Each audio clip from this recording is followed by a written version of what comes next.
دین کی بات میں ناحق مبالغہ نہ کرو اور ایسے لوگوں کی خواہشوں کے پیچھے نہ چلو جو خود بھی پہلے گمراہ ہوئے اور بھی اکثروں کو گمراہ کر گئے اور سیدھے رستے سے بھٹک گئے۔ جو لوگ بنی اسرائیل میں کافر ہوئے ان پر داؤد اور عیسیٰ ابن مریم کی زبان سے لعنت کی گئی، یہ اس لیے کہ نافرمانی کرتے تھے اور حد سے تجاوز کیے جاتے تھے، اور برے کاموں سے جو وہ کرتے تھے ایک دوسرے کو روکتے نہیں تھے، بلا شبہ وہ برا کرتے تھے۔ تم ان میں سے بہتوں کو دیکھو گے کہ کافروں سے دوستی رکھتے ہیں، انہوں نے جو کچھ آگے بھیجا ہے برا ہے، وہ یہ کہ خدا ان سے ناخوش ہوا اور وہ ہمیشہ عذاب میں مبتلا رہیں گے۔ اگر وہ خدا پر اور پیغمبر پر اور جو کتاب ان پر نازل ہوئی تھی اس پر یقین رکھتے تو ان لوگوں کو دوست نہ بناتے، لیکن ان میں اکثر بد کردار ہیں۔ اے پیغمبر، تم دیکھو گے کہ مومنوں کے ساتھ سب سے زیادہ دشمنی کرنے والے یہودی اور مشرک ہیں، اور دوستی کے لحاظ سے مومنوں سے قریب تر ان لوگوں کو پاؤ گے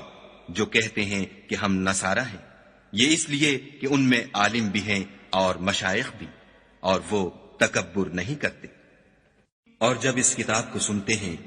جو سب سے پچھلے پیغمبر محمد صلی اللہ علیہ وآلہ وسلم پر نازل ہوئی، تو تم دیکھتے ہو کہ ان کی آنکھوں سے آنسو جاری ہو جاتے ہیں، اس لیے کہ انہوں نے حق بات پہچان لی، اور وہ خدا کی جناب میں عرض کرتے ہیں کہ اے پروردگار، ہم ایمان لے آئے، تو ہم کو ماننے والوں میں لکھ لے، اور ہمیں کیا ہوا ہے کہ خدا پر اور حق بات پر جو ہمارے پاس آئی ہے ایمان نہ لائیں، اور ہم امید رکھتے ہیں کہ پروردگار ہم کو نیک بندوں کے ساتھ بہشت میں داخل کرے گا۔ تو خدا نے ان کو اس کہنے کے عوض بہشت کے باغ عطا فرمائے جن کے نیچے نہریں بہ رہی ہیں، وہ ہمیشہ ان میں رہیں گے، اور نیکوکاروں کا یہی صلہ ہے۔ اور جن لوگوں نے کفر کیا اور ہماری آیتوں کو جھٹلایا وہ جہنمی ہیں۔ مومنوں، جو پاکیزہ چیزیں خدا نے تمہارے لیے حلال کی ہیں ان کو حرام نہ کرو، اور حد سے نہ بڑھو کہ خدا حد سے بڑھنے والوں کو دوست نہیں رکھتا۔ اور جو حلال طیب روزی خدا نے تم کو دی ہے اسے کھاؤ، اور خدا سے جس پر ایمان رکھتے ہو ڈرتے رہو۔ خدا تمہاری بے ارادہ قسموں پر تم سے مواخذہ نہیں کرے گا، لیکن پختہ قسموں پر جن کے خلاف کرو گے مواخذہ کرے گا، تو اس کا کفارہ 10 محتاجوں کو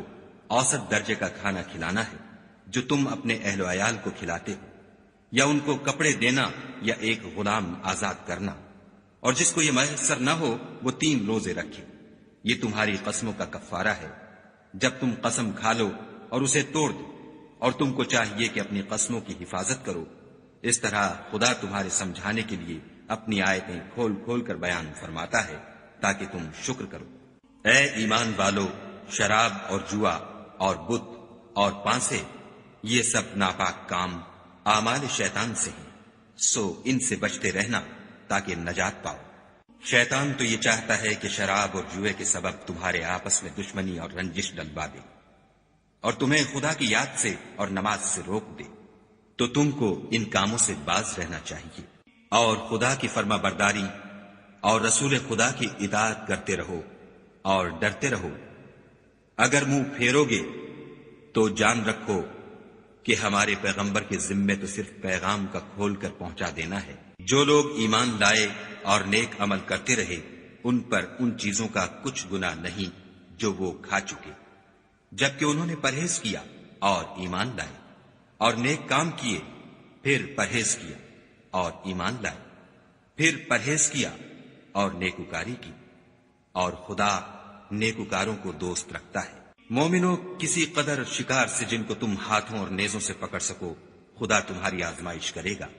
یعنی حالت احرام میں شکار کی ممانعت سے، تاکہ معلوم کرے کہ اس سے غائبانہ کون ڈرتا ہے، تو جو اس کے بعد زیادتی کرے اس کے لیے دکھ دینے والا عذاب تیار ہے۔ مومنو، جب تم احرام کی حالت میں ہو تو شکار نہ مارنا،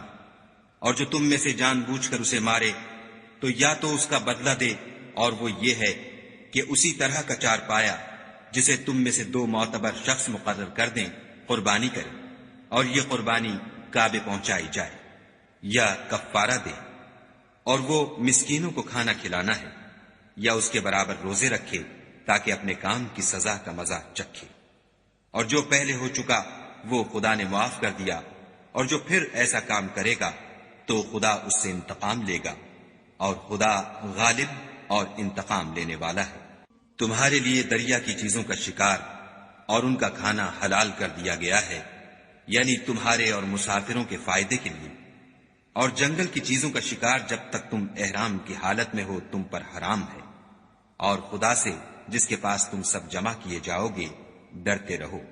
خدا نے عزت کے گھر یعنی کعبے کو لوگوں کے لیے موجب امن مقرر فرمایا ہے،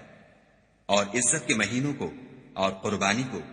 اور ان جانوروں کو جن کے گلے میں پٹے بندھے ہوں، یہ اس لیے کہ تم جان لو کہ جو کچھ آسمانوں میں اور جو کچھ زمین میں ہے خدا سب کو جانتا ہے، اور یہ کہ خدا کو ہر چیز کا علم ہے۔ جان رکھو کہ خدا سخت عذاب دینے والا ہے، اور یہ کہ خدا بخشنے والا مہربان بھی ہے۔ پیغمبر کے ذمے تو صرف پیغام خدا کا پہنچا دینا ہے،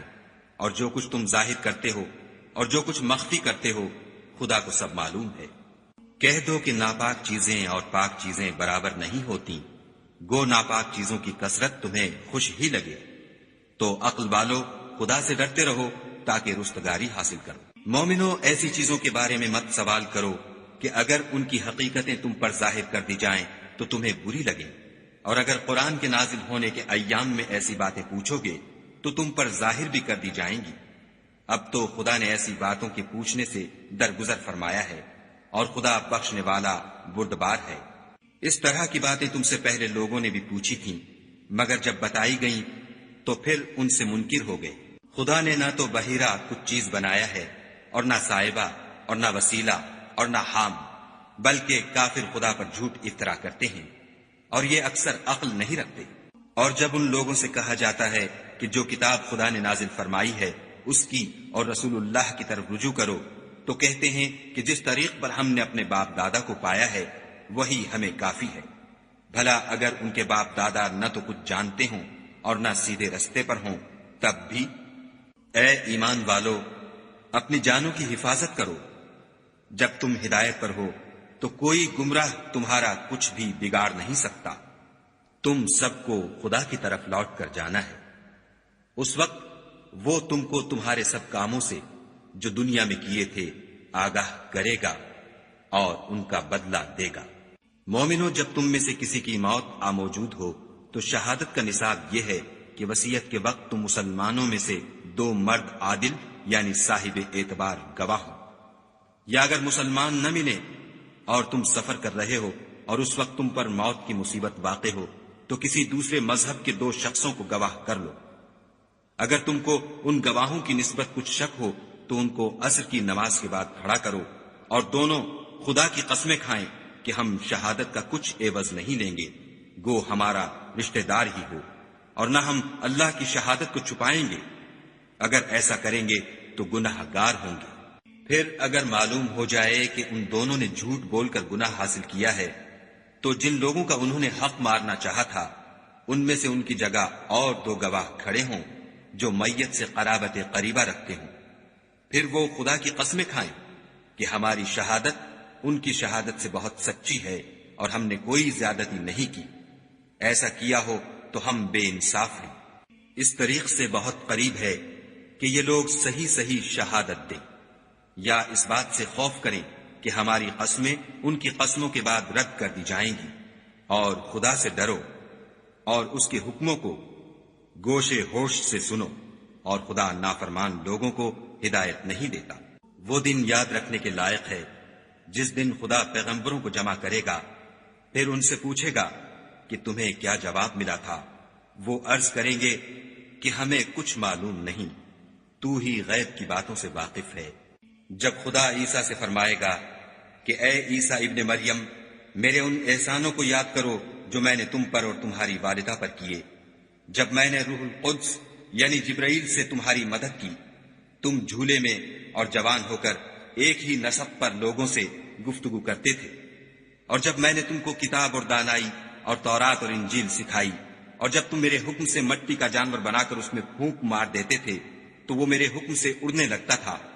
اور مادرزاد اندھے اور سفید داغ والے کو میرے حکم سے چنگا کر دیتے تھے،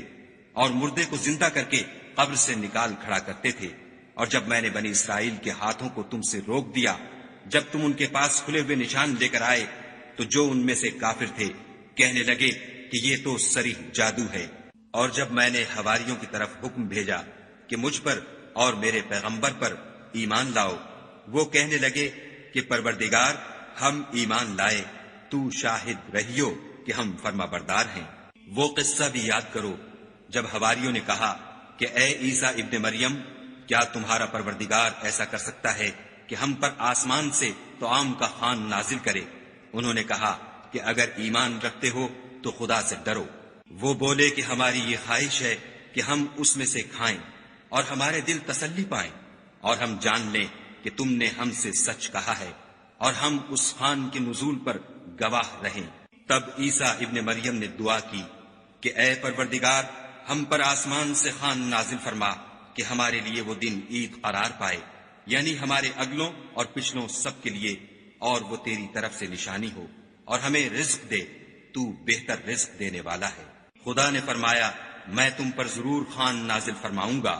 لیکن جو اس کے بعد تم میں سے کفر کرے گا اسے ایسا عذاب دوں گا کہ اہل عالم میں کسی کو ایسا عذاب نہ دوں گا۔ اور اس وقت کو بھی یاد رکھو جب خدا فرمائے گا کہ اے عیسیٰ ابن مریم، کیا تم نے لوگوں سے کہا تھا کہ خدا کے سوا مجھے اور میری والدہ کو معبود مقرر کرو؟ وہ کہیں گے کہ تو پاک ہے، مجھے کب شایع تھا کہ میں ایسی بات کہتا جس کا مجھے کچھ حق نہیں۔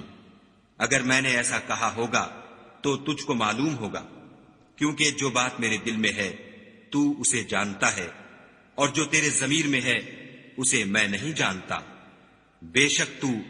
علام الغیوب ہے۔ میں نے ان سے کچھ نہیں کہا بجز اس کے جس کا تو نے مجھے حکم دیا ہے، وہ یہ کہ تم خدا کی عبادت کرو